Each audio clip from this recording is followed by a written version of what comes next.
yang sedang melaksanakan transshipment. Ya. Ini yang jelas dilarang melaksanakan transshipment ini yang berada di ZTE Indonesia. Terus apa yang dilaksanakan oleh KN Marore? Tentunya KN Marore menggunakan komunikasi kemudian isyarat untuk memerintahkan kapal ini suruh berhenti. Ya. Ternyata kapal ini tetap tidak mau berhenti, tetap jalan secara perlahan. Sambil jalan dia melaksanakan dumping atau membuang limbah, dan limbahnya juga bisa terlihat. Ini sudah kita ambil buktinya.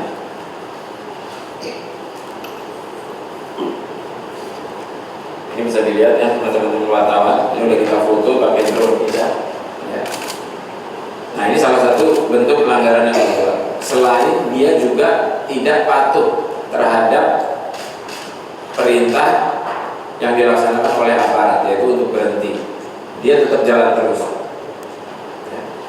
Nah ini kapal ini bisa dilihat ya, 2 super tanker di sini. Kemudian ini limbah yang dibuang oleh kapal itu.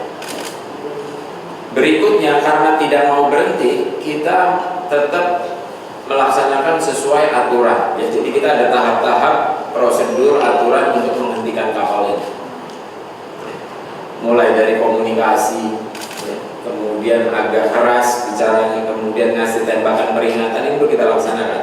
Nembak udara ke depan, kehaluan, kebulitan kapal, dia tetap tidak mau berhenti.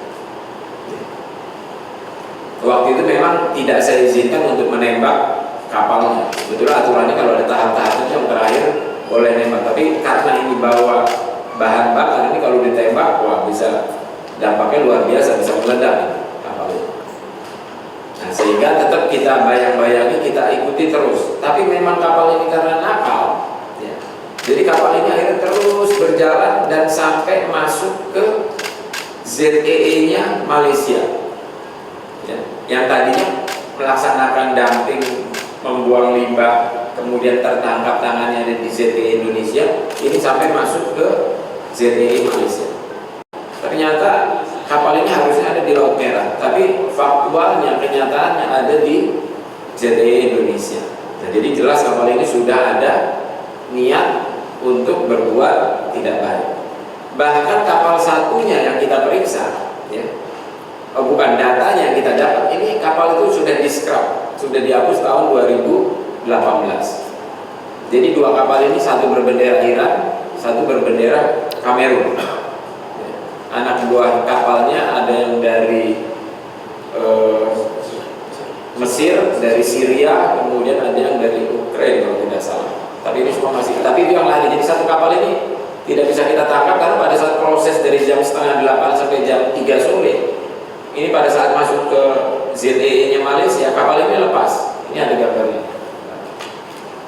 Jadi dia melarikannya. Akhirnya kita pilih satu dari 2 ini yang memang menjadi target kita.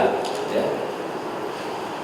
Oh nggak ada, nanti saya kasih lihat gambar. Jadi dia ada proses lepas, daripada tidak dapat dua-duanya, itu satu yang kita jadikan target, yang betul-betul menjadi sumbernya di sini. Nah, yang satu tapi data-data kita dapat. Makanya saya berkoordinasi dengan imigrasi, dengan Kementerian Luar Negeri, dengan kepolisian, dan paling tidak data kapal itu sudah masuk dalam catatan kita. Kemudian yang menarik lagi, selain dia menipu aisnya ini muatannya juga luar biasa. Jadi muatannya kapal ini super ya, jadi mirip-mirip seperti kapal induk lah. Panjangnya 330 meter, bayangin. Kapal itu normalnya cuma 80 meter, 100 meter, jadi 330 hampir selapangan bola. Ya, bisa dibayangkan. Muatannya ini ada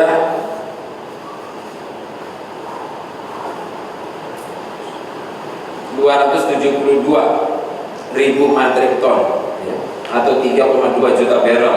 Ini senilai 4,6 T.